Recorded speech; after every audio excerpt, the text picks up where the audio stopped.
Hello and welcome to the first ever episode of Murfer's Music Interviews. And on this very special first ever show, I'm going to talk to my good friend Simiana, Prime8 Grey from the Quagaars. Now just bear with me as I put in the call and okay, I think I've pressed the right button. Oh, hi Murfer, why are you calling me? Well, you said that I could interview you for the show. Well, yeah, it's just that we're in the same room. What? No, we're not. Like you can see, Dick is right there. He's behind you as well. No, we're in completely different places. That's just a coincidence. All right, we're in different locations. Yeah, fair enough. Okay, so why don't you start by telling the people a little bit about your main project, the Quagaars. Well, the Quagaars, I guess, is my main project.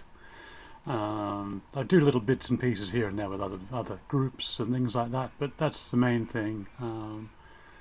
That's been going for about 20 years now, or 24 years now.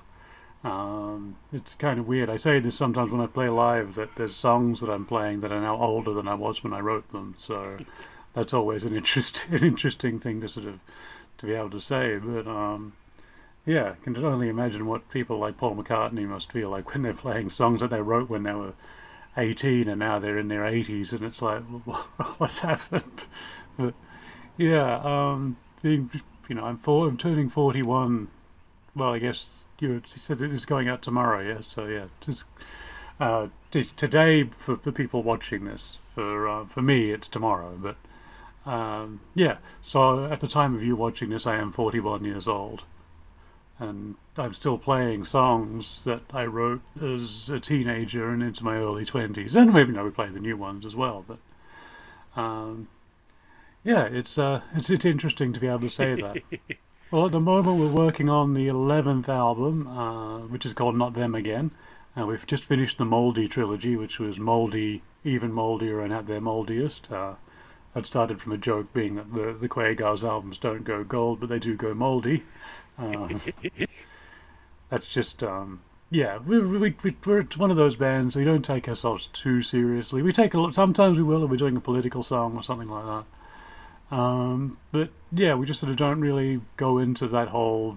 We've done things like with the Quagaars, so we often sort of think, oh, we're from the planet Quagar and all this sort of thing. But for the most part, it's a kind of a jokey kind of thing that we throw in there.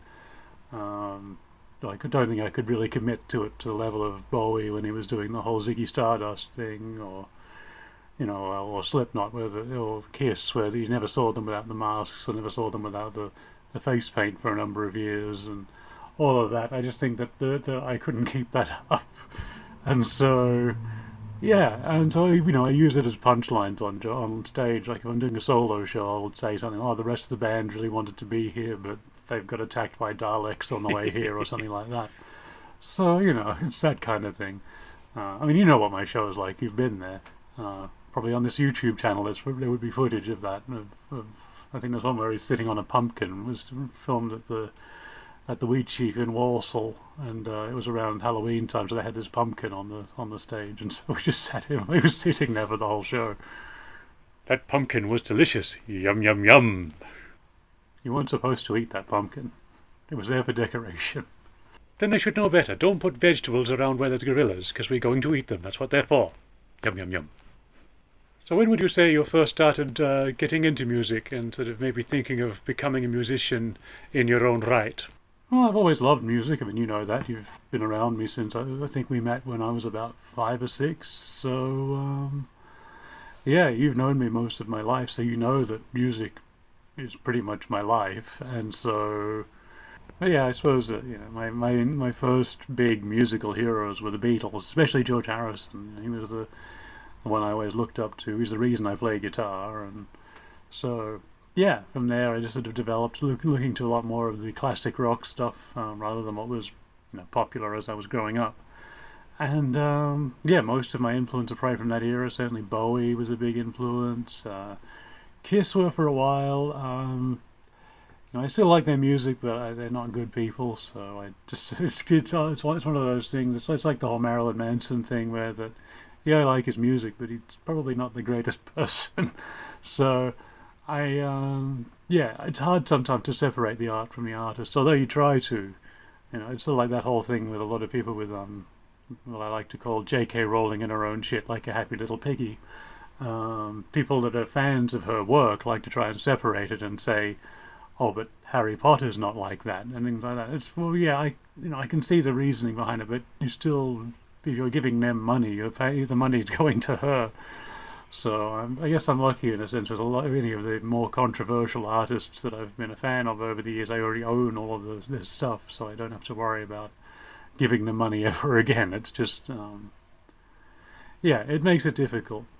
I agree. It is very difficult with certain artists to sort of look past what they're doing in their own life. And speaking of Miss Rowling in her own shit like a happy little piggy, we have thought of the Pirate King has suggested maybe having her walk the plank at some point. It may happen, it may not. It's more of a music thing, and she's not really connected to music. So if she releases an album, then yeah, then she'll be falling in the water. Now the Quagaars have made some pretty cool videos. Maybe you could tell us a little bit about that.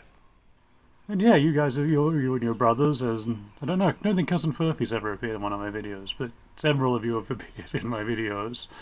I've always enjoyed making the music videos, but the rest of the band really just don't like doing that. It's not something that is of interest to them, so yeah, it makes it difficult, and I've tried various ways of getting around it. At various points I've done animated videos or just videos with random footage and things like that, but like for a while there I was doing videos where it was just me filming myself and being in, and just, yeah, I think after someone said, "Oh, is this a solo project now?" And it's like, well, no, the rest of the band are involved in the recordings. It's just they don't like making videos or not available or whatever. So rather than just sort of not make any videos, which I think videos are an important part of the process. It's not just as a marketing tool, but I think also it's very important just as part of the creative process. And I certainly have always enjoyed watching music videos, and so I like making music videos. So yeah, it's good to have some other friends that can be the part of the can essentially be the characters in the videos, rather than me having to try and convince people that don't want. Sorry, someone's driving past.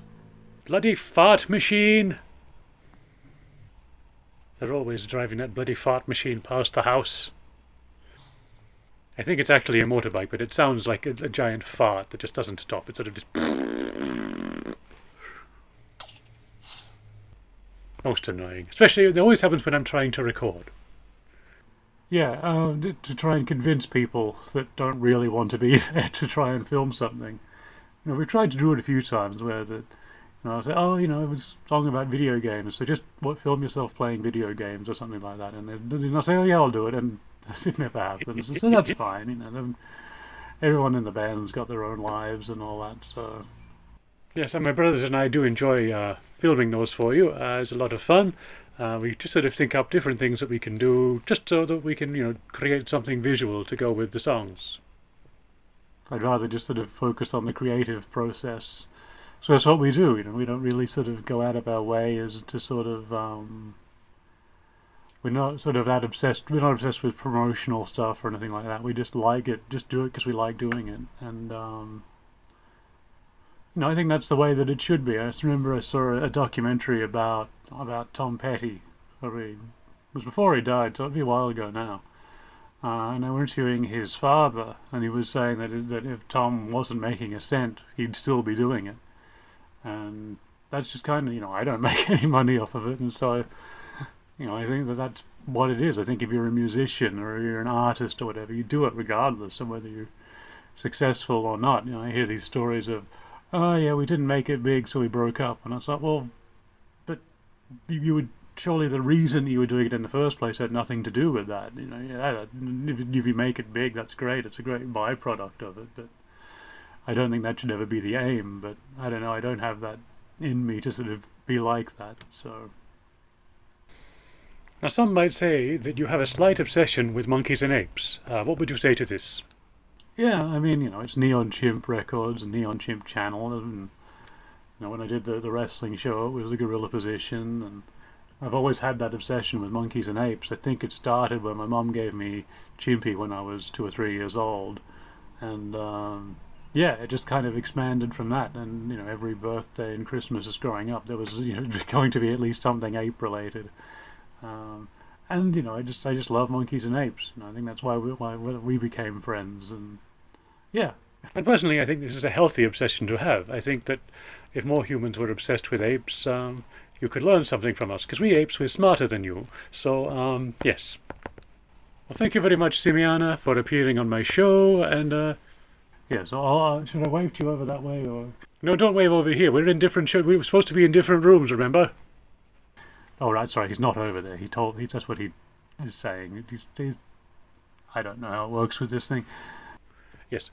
Yes, thank you for being on my show. This is the first ever episode of Murfer's Music Interviews. No, thank you for having me, and yeah, good luck with this show and your other one, and yeah. Bye. Don't forget to check out our episodes of Murfer's Music Reviews, and speaking of, our latest one, the Skunk and Nancy episode, it seems that YouTube are trying to bury that, because while we did edit it and upload it 2 weeks ago, it was scheduled to go live, well, today as time of recording, tomorrow at time of this video going up. So it should actually be saying that it was Monday the 29th of July. But for whatever reason, they've decided to put it there. So if you're watching through the videos and it doesn't make sense because we talk about that album being on the Banana 100, and then it's listed as being before the Banana 100, or that part of the Banana 100. Yeah, that's why it's blame YouTube. I don't know what's up with them. So yeah. But yes, thank you for watching. Thank you again, Simiana.